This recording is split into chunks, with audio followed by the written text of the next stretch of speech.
জামাতে ইসলাম করাটা আপনার আমার নৈতিক দায়িত্ব। কি দায়িত্ব? নৈতিক দায়িত্ব। কি জন্য? যদি আপনি জান্নাতে যেতে চান। জান্নাতে যেতে না চাইলে কোনো সমস্যা নাই, কারণ 72-এর মধ্যে প্রথম কাতারে থাকতে চাইলে, জান্নাত পেতে চাইলে জামাত ইসলাম করতে হবে।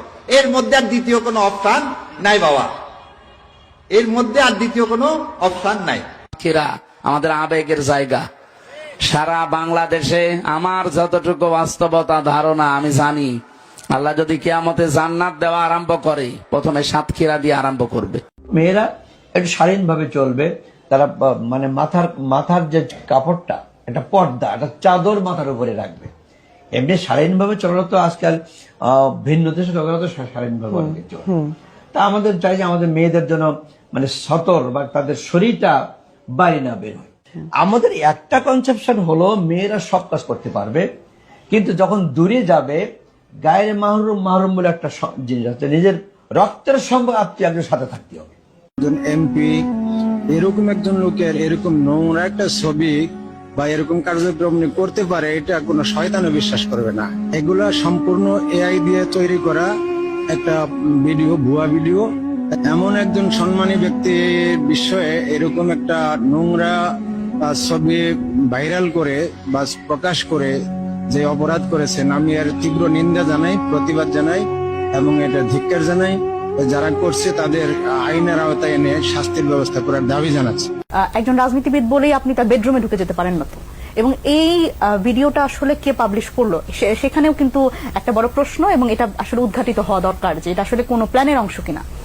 আবার এখানে প্রতিপক্ষের চরিত্র হননের যে সংস্কৃতি আমরা গত 15 বছর দেখেছি, সেই সংস্কৃতি আবার কেন এখন ফিরে ফিরে আসছে, এটাও একটা প্রশ্ন হওয়া দরকার, এবং জোরালোভাবে এই প্রশ্নটা আসা দরকার। না হলে এইটার ভিকটিম কালকে ওই ভাই হইতে পারে, আমি হইতে পারি। সুতরাং এটা আমাদের এই প্রশ্নটা তুলতে হবে। আমার এটা দিতেই হবে। আসতো আমাদের আত্মীয়, এখন দুজনের আমার মেয়ের ভিতরে ভালো লাগিছে, মেয়ের বললাম যে মেয়ে আমার জানাইছে, আমি বললাম যে এটা হয় না, তো বলছে না আমার এটা দিতেই হবে। এখন তারা তাদের ইচ্ছার বিরুদ্ধে আর কিছু করা যায় না। যে ডাকসুর মাদকের আড্ডা ছিল, যে ডাকসু বেশ্যাখানা ছিল, সেটা ইসলামী ছাত্র শিবির পরিবর্তন করতে সক্ষম হয়েছে। রেপ তো দুইটা অসৎ পুরুষ আর নারী যখন একত্রিত হয় বিবাহ বহির্ভূত পন্থায়, সেটার নাম রেপ হবে।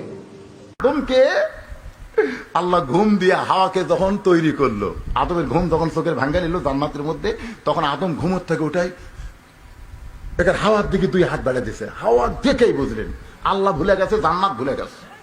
একটা হাওয়া চাপে ধরবি এমন অবস্থা, আল্লাহ কয় আদম এই কি করতেছিস রে? আদম কয় আল্লাহ এটা কি? আল্লাহ দেখে গেলে ধরবার মন চায়।